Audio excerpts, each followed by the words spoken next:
15 il əvvəl Azərbaycan televiziya məkanında yeni bir ünvan yarandı. Sənətin, ədəbiyyatın, musiqinin evi, Mədəniyyət telekanalı. O gündən bəri bu ünvan ruhumuzun aynası, milli yaddaşın səsi oldu. Telekanalın Beynəlxalq Muğam Mərkəzində açılışından dərhal sonra Azərbaycan musiqi tarixində də mühüm bir səhvə yazıldı. 3-cü Beynəlxalq Muğam müsabiqəsinin hər səhnəsi, hər avazı Mədəniyyət telekanalının efiri ilə tamaşaçıya təqdim olundu. Sanki Muğamın dərinliyindən gələn səs bu yeni yaranmış telekanala xeyir duasını verdi. Mədəniyyət televiziya kanalının yaranması çox əlamətdar bir dövrə təsadüf etdi.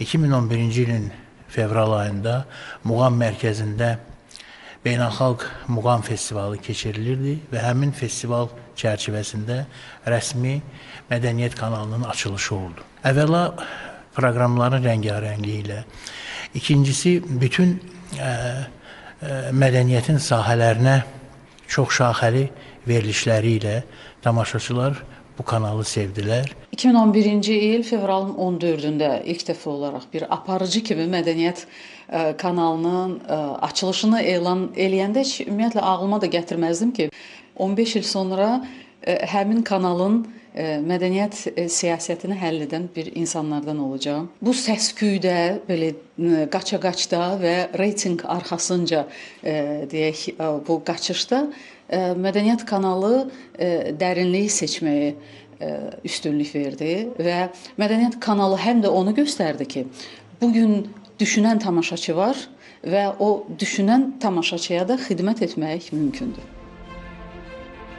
Mədəniyyət aləminin vizual tarixini yaradan Mədəniyyət telekanalı üçün Azərbaycan televiziyasının 70 illik irsi, böyük arxivi və qızıl fondu möhkəm təməldir.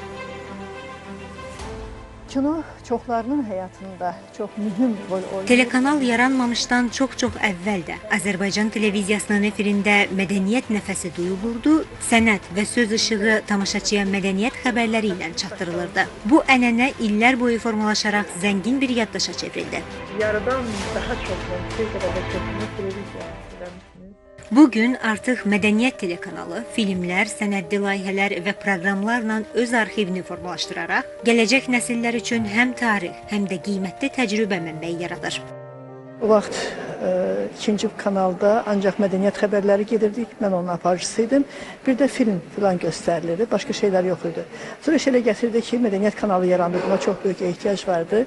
Və bugün artıq mədəniyyət kanalı özü sərbəst bir kanal kimi, müstəqil bir kanal kimi Azərbaycan televiziyası ilə bərabər fəaliyyət göstərir və bizim elə o vaxtda, mənə elə gəlir ki, elə indi də əsas vəzifəmiz Azərbaycan mədəniyyətinin təbliği, incəsənətinin dünya miqyasında təbliğinə nail olmaqdır.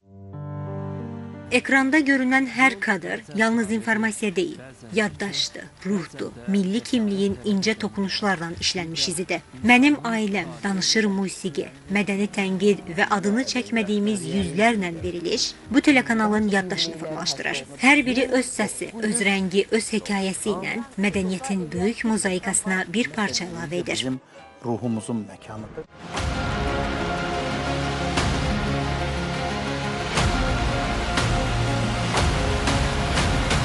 Mədəniyyət telekanalı rəngarəng verilişləri ilə tanınır. Amma işıqlandırılan hər səhnədən əlavə qaranlıqda qalan pərdə arxası da var. Məhz burada 15 ildir ki, ölkənin mədəni yaddaşı qorunur. Mədəniyyət kanalı ədəbiyyatımızın, incəsənətimizin, tariximizin, Azərbaycan ədəbi dilinin təbliğində böyük rol oynayıb. Mənim üçün doğmadır bu kanal, çünki mən özüm 7 il bu kanalda çalışmışam, redaktor kimi. Müəllif verilişlərimlə çıxış eləmişəm. Eləcə də görkəmli sənətkarların, incəsənət ustalarının həyat yoluna həsr olunmuş filmlərə səsləndirmişəm. Mədəniyyət kanalının öz sifəti, öz sözü, öz dəstxətti var və təqdim etmək üsulu da tam bambaşqadır. Mədəniyyət kanalı biz indi günümüzü, dövrümüzü, zamanımızı bu kanalsız təsəvvür eləyə bilmərik. Çünki Mədəniyyət kanalı bizim ruhumuzdadır, bizim evimizdədir və daima işgüzar fəaliyyətdədir. Həm milli yaddaşı, həm də dünya mədəniyyətinin aynası olan Mədəniyyət telekanalı müasir dövrdə də ritmini qoruyur. Hər yeni veriliş, çəkilən hər sənədli film milli mədəniyyətin mövqeyini göstərir. Onun canlılığını və zənginliyini efir vasitəsilə tamaşaçıya çatdırır. Bugünün yaradıcılığını sənədləşdirən telekanal gələcək nəsillərə ötürüləcək bir xəzinə yaradır. Arzu Yusif, Fəzail Kamalov, Nuran Ələkbərli, Həsən Həşimov, Mədəniyyət xəbərləri.